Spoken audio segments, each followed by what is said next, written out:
Never knew what that was. You know where the mound of dirt is now? Yeah. Was that a solid building then? Yes. Okay. Yeah. That was the old wooden stand. Yeah, I know. I used to hold that piece. We found this building. That's where we got it. Thank you very much. Thank you.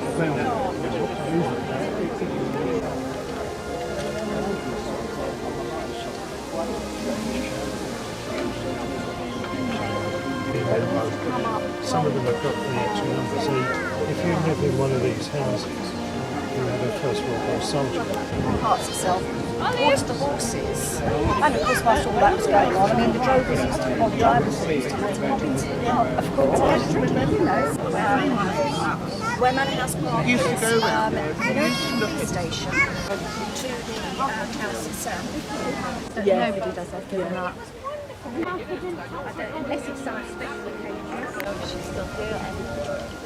I see my neighbour when I go back. Please ask him to come down. We don't.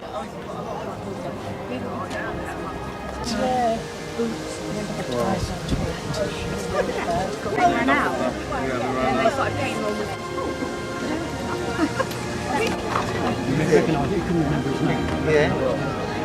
I don't know whether They used to fly out. that was Mr. Bagby's house. Sorry, mate. But there, yeah, that's where Tesco's is there. They'll probably be able to show you right where you're standing. Collected some of his stuff, and then it just...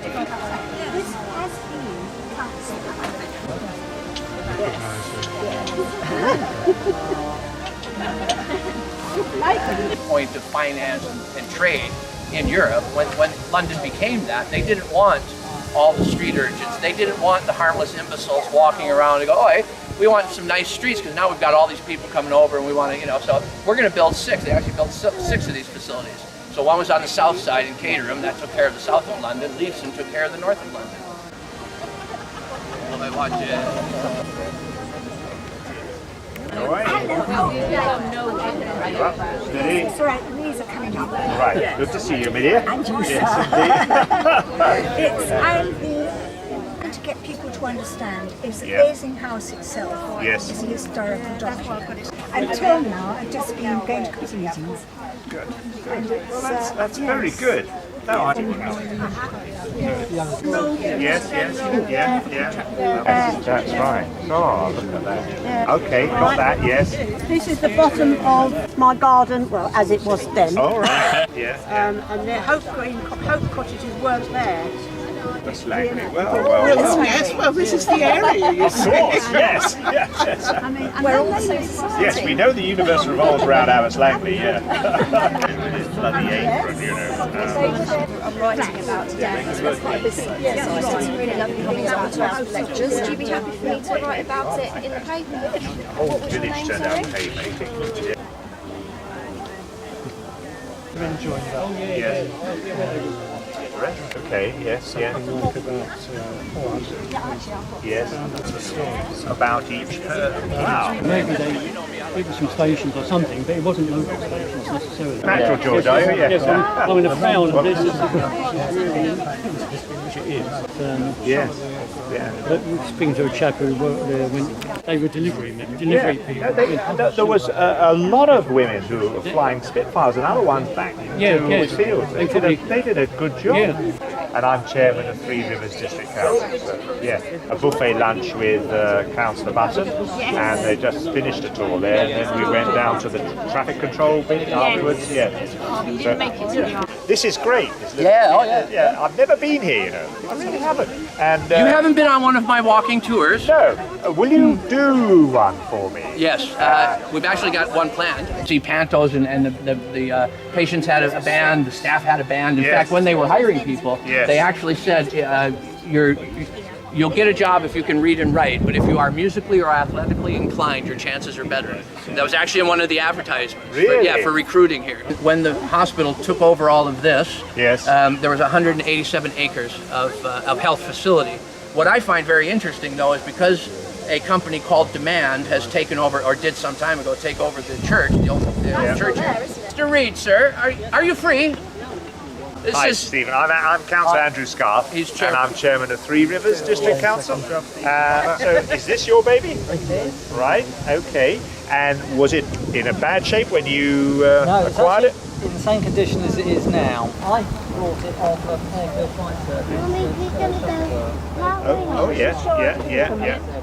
Okay. So it's in very good condition because most of it's aluminium, isn't it? Yes. Fair chunk of it.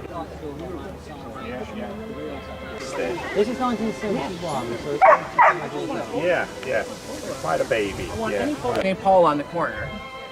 John. Oh, it's John on the corner. This is my first time I've been to Leavesden Country Park, and it's just a fabulous experience.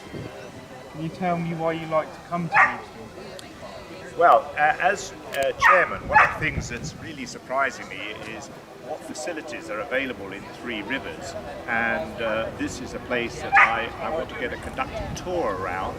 So that's Shirley Road. Second one in.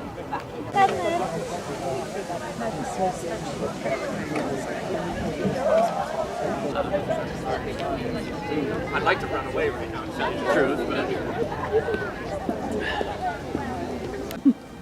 Well, here we go. Thank you for joining me. My name is Mr. C. Chapman, and I happen to be the head steward for the Leavesden Asylum, located here in lovely Abbots Langley Parish.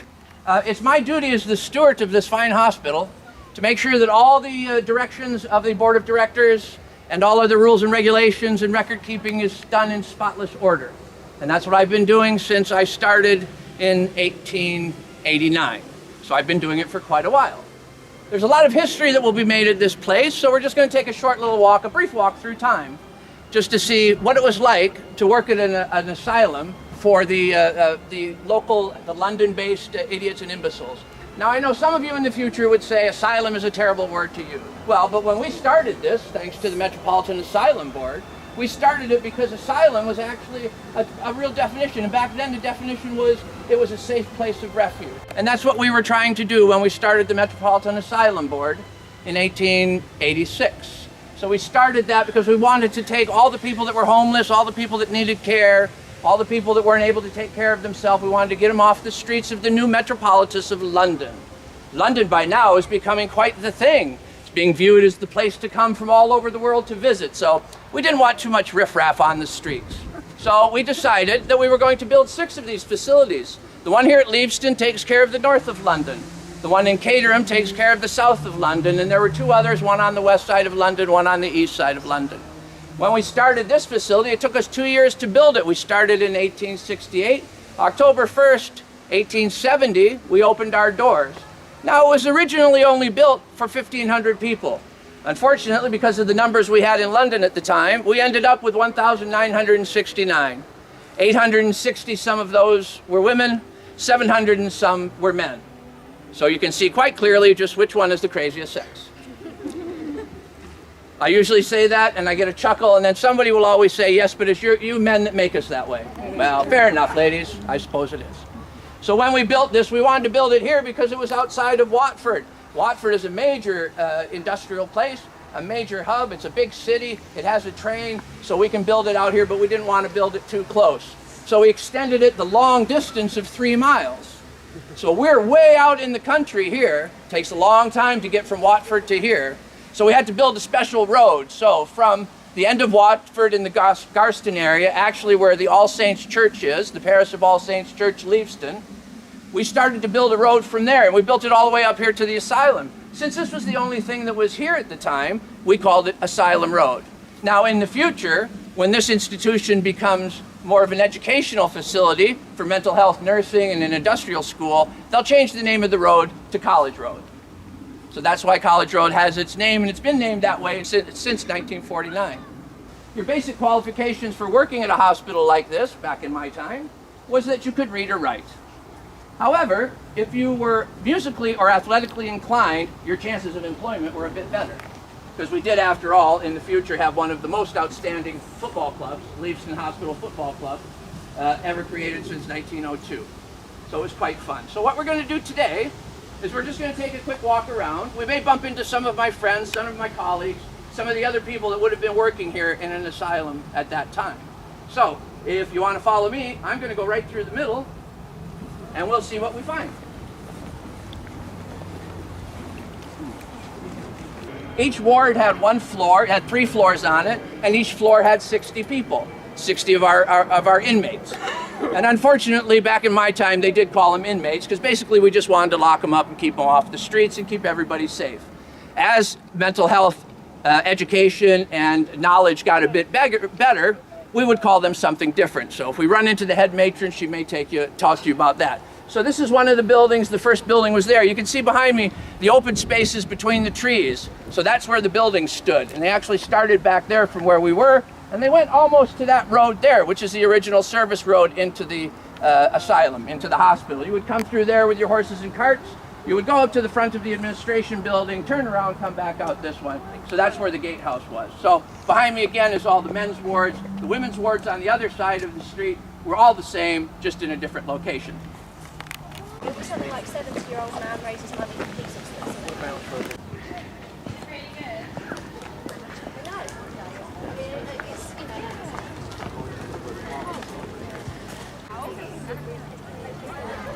Lovely. I think it's wonderful.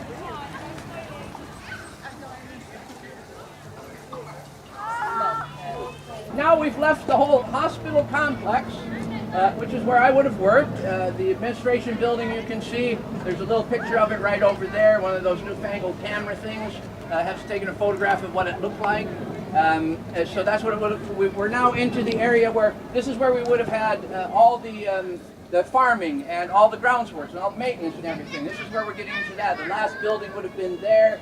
And with any large hospital where you did have a lot of sick people and everything, you would have had to have some place to take care of them. So we actually put the mortuary right where the playground is now. In the past, when I did do tours with the younger people, I never really told them because they didn't know that was the mortuary. So, but we did find out in the late 1890s, in 1891, in my future, you would see that the recreation building, which is now housing up there, we created that because we started to learn that games, music, entertainment, that was a real good therapy for the people that were suffering from a lot of mental health illnesses at that time. So we did that there. This actually, the building behind us here actually started out as one of the sports pavilions. So when we had games and fetes and playtime over here for the patients, we would have a sports pavilion there for everybody else. In the later years, in the future, you'll see that turned into the art building. Again, they wanted to make sure that there was a building for people to do arts as a good bit of therapy. We are pretty much in the center of the whole facility here,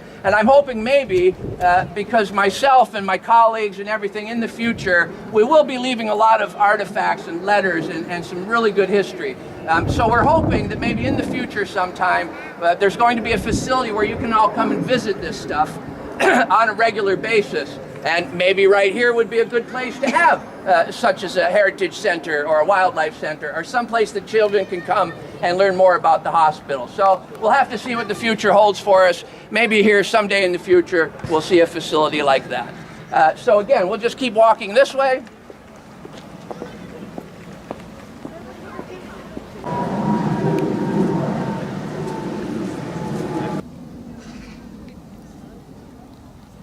Mrs. Wellington, a moment of your time, please.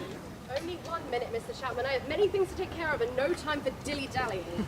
Ladies and gentlemen, Mrs. Wellington is our head matron and head nurse here at the hospital. She's in charge of our nursing services and everything. And beside her, as usual, is the ever-lovely Nurse Felicity. Oh, Mr. Chapman, you're such a talker. Oh, no talk, Mrs. Felicity. If I was a younger man, I would not be doing anything. Mrs. Wellington, could you just tell my friends here what it's like running an institution that has this many patients? Well, it didn't start out well, to be sure. When the hospital was first built, we were only designed to house 1,500 patients. And when our doors officially opened on October 1968, we had over 1,969 staff admitted into our wards.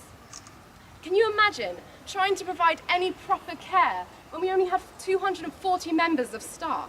Most of our staff weren't even trained medical nurses. Yes, imagine that. We did find many a good, hard-working staff from places such as Liverpool, and even as far as the Commonwealth of Mauritius. A good thing, as I would say, it cost an outrageous sum of £140,000 to build this hospital. That's £89, 4 shillings and 10 pence. Yes, imagine that. However, we did have much support from many a notable person in the town when raising awareness about the poor in the town, especially the large amount of orphan street children. Who are some of these supporters, Mrs. Wellington? My mentor and originator of all modern-day nursing techniques, Mrs. Florence Nightingale. Very well. And who was taking care of the needs of the 769 orphans that were over at St. Pancras Workhouse? Well, that cause was taken up many years before the hospital opened by notable author Mr. Charles Dickens. Very good. He penned many stories about the terrible conditions that the orphan children live in. He penned an especially famous one, but I can't for the life of me remember what it's called. Yes, nurse, before you burst your seams. Oliver Twist! Yeah, very good, very good. Nurse Felicity, what was it like working here as a nurse back in our time? Well, I mean, I was trained as a medical nurse, and I was pretty happy to move over to this facility. And I actually hear they're building 2 colleges to train future medical staff. But I mean, we've come a long way since the 1870s when we opened our doors. Back then, we used to call our patients inmates before doctors figured out it was actually medical illness that was bothering them. Mental illness even, I must say. A lot of our patients, when we figured out that they wouldn't be able to take care of themselves and they'd be there for the rest of their lives, then we started calling them residents. So it has improved a bit. And your accommodations here? Yeah, I live just over there. And your salary is a whopping... Well, I get paid £15 a year. Oh, I think I do pretty well. Very good, ladies. Thank you very much for your time. If you'd like to join my friends and I on the rest of the walk, please do. So you can imagine with a facility that covers 84 acres, and it goes from what we call Asylum Road, all the way to Woodside Road, and all the way over to what is East Lane and Tibbs Hill. That was the 84 acres that this hospital took up during my time.